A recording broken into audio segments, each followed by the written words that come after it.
Olá, pessoal. Bem-vindos ao canal GTUSP. Eu sou a professora Bruna Bardez, de Língua Portuguesa e Literatura, e na aula de hoje vamos estudar mais um pouquinho sobre o romantismo no Brasil. Só que dessa vez nós vamos estudar um pouco melhor sobre a prosa romântica, né? Então, nós que estamos estudando, vocês que acompanharam também as outras aulas, puderam notar que os nossos estudos vêm desde o romantismo em Portugal, foi para o romantismo no Brasil, e agora nós vamos aprofundar um pouco mais sobre o romantismo, a questão da escrita, a questão das obras, os autores mais famosos e nomeados, né, como um cânone brasileiro. Comentei também o que era um cânone, né? Às vezes é uma obra escrita em diversos idiomas e que vai para diversos países, fica muito conhecida, renomada tanto pela escrita, o autor também, pelo estilo da época. Comentei também com vocês sobre uma questão de estilística. Poxa, Bruna, o que seria essa questão de estilística? Como que a gente consegue compreender isso?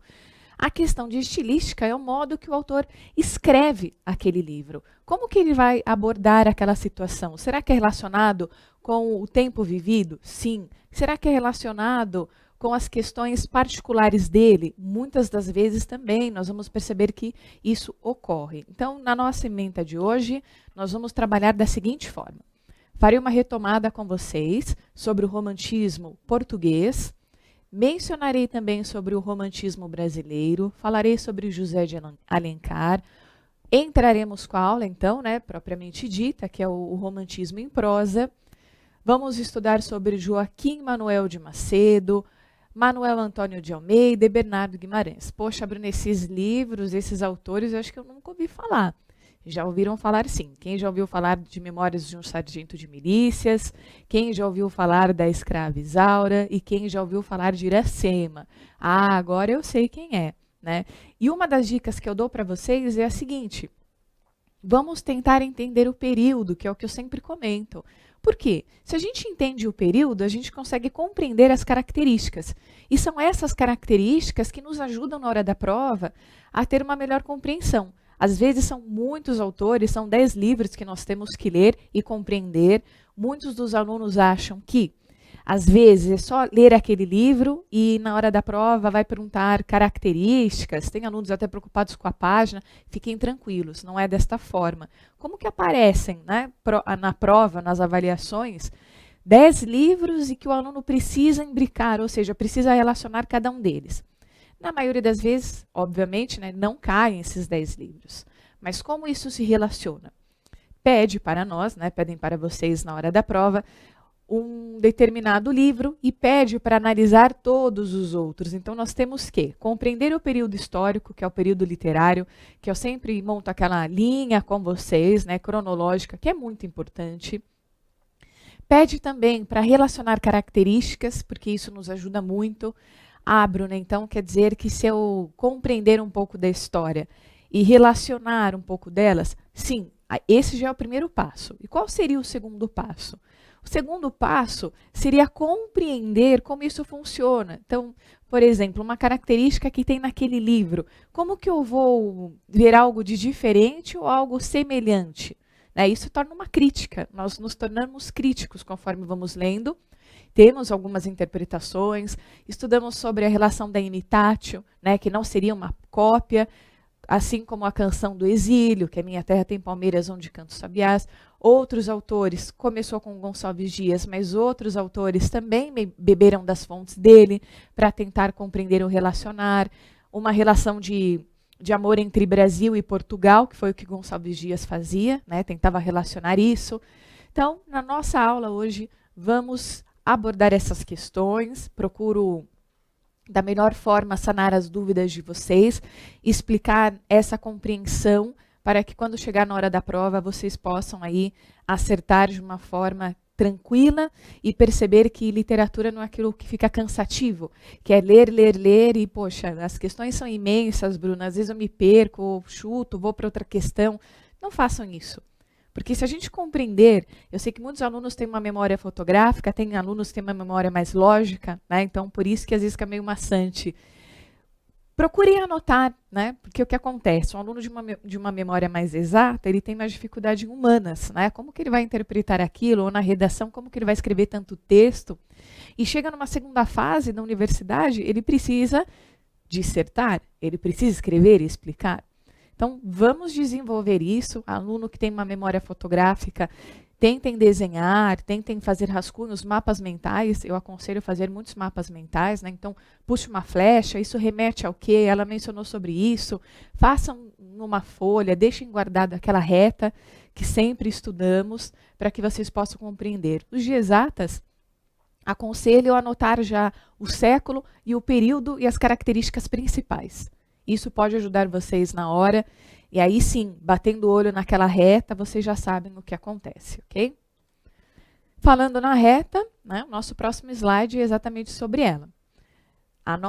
Nosso primeiro encontro foi relacionando o trovadorismo e o humanismo, né, no qual estudamos sobre as cantigas de amor, amigo e escárnio. Eles foram os primórdios, né, essas cantigas aí que vinha um trovador e cantava, recitava, falando bem ou mal de uma pessoa. Vimos também que foi na cantiga de amigo que o único eu lírico é a mulher. Então, é ela que vai recitar. As demais, quem fazia isso era o homem. Então, só para deixar aí as coisas localizadas, isso aconteceu entre o século XII e o século XIV. Depois nós fomos para o classicismo, que aconteceu no século XV. Abordamos sobre a relação de Luís Vaz de Camões, como foi a escrita que ele montou nos Lusíadas. Né? Vimos também, eu sempre falo que professora de literatura, às vezes, é fazer aquela fofoca, contar da vida do autor. Estudamos nesse período que Camões, né, foi de descoberta lá no período do Caminho das Índias, com as grandes navegações, foi atingido em um dos olhos, ficou com o olho ferido, ficou cego. Às vezes, um aluno que já bate o olho sabe dessa historinha. Se aparece já a imagem do Camões, ele já sabe discernir, ele já sabe identificar rapidamente e já conhece aí como escrever. Sabe que os Lusíadas de Camões foi escrito em cantos. O primeiro canto começa com armas e barões, né, no qual é mencionado aí os conflitos que passa por Portugal. O terceiro sobre Inês de Castro, um canto muito famoso, quando uma mulher que não pertencia à corte acabou sendo morta de forma injusta. Depois nós fomos para o quinhentismo, que ocorre no século XV e XVI. Bruna, quinhentismo, então 1500, exatamente. Tinha ensinado também como contava os séculos. Se aconteceu em 1430 determinada história, como que a gente consegue encontrar isso em século? Né? 14 mais 1. Nós pegamos os dois primeiros números e colocamos mais 1. Então, 14 mais 1, 15. Isso aconteceu no século XV. O quinhentismo ocorreu no século XV e XVI, foi o período do descobrimento do Brasil. Bruna, então posso relacionar quinhentismo com 1500, descobrimento? Pode não, deve fazer isso, né? Porque aí vocês conseguem ter um entendimento melhor. Vem que essa parte cronológica que eu monto com vocês não é um bicho de sete cabeças. Se a gente conseguir montar algumas analogias, as coisas ficam bem mais tranquilas. Na parte do quinhentismo, nós estudamos o Pedro Vaz de Caminha, como ele veio para o Brasil, como que ele se encantou com a natureza, com a fauna e a flora, e como ele passou isso para Portugal. Né? Então, tinha o período lá que tudo que ele se encantava, tudo que ele via, ele procurava remeter, deixar os portugueses a par disso, pedia para vir visitar, venham ver a beleza que possui na Terra Nova, né? Na Terra que foi descoberta. Depois nós fomos para o Barroco, e aí já entramos numa questão um pouquinho mais, falando um pouquinho do Brasil, pegava aqueles autores, pintores e escultores, junto com o arcadismo, a gente tentava compreender como funcionava. Vimos também que teve um afastamento da igreja, né? Então, bem no início do trovadorismo, um pouquinho do classicismo, até o quinhentismo, quando teve Padre Antônio Vieira, que catequizava os índios, e como os índios sofriam com isso, né? Não era imposto a religião de uma forma doce, uma forma gentil, e até eles eram chamados de gentios com o, né, os índios, porque eram pessoas leigas, ignorantes, não tinham aquele conhecimento, obviamente que não. Como que um índio vai ter um conhecimento de uma coisa que ele nunca viu na vida? Como que ele vai rezar? Né? Como que ele vai segurar um terço para poder rezar e saber os momentos exatos daquelas bolinhas? E aí Padre Antônio Vieira mostrou, catequizando esses índios, né, querendo ou não, foi quase na marra aí para eles poderem aprender. Então vimos que nesse período que entrei da nossa reta, a religião era muito imposta, né, o catolicismo era imposto. Dentro do barroco, dentro do arcadismo, mencionei também com vocês a questão da igreja, a cúpula das igrejas, né, como eram desenhadas, Deus como centro do universo, o supremo, o sublime, né, o que seria o sublimar? É algo inatingível, coisa que nós nunca vamos conseguir alcançar. Então, se tinha um sermão da Nossa Senhora do Ó, escrito por Padre Antônio Vieira, falando do quinhentismo, só para recordar essa questão da religião, e ele escrevia algo do sublime, então mexia com santos, né? Então algo que não pode ser alcançado.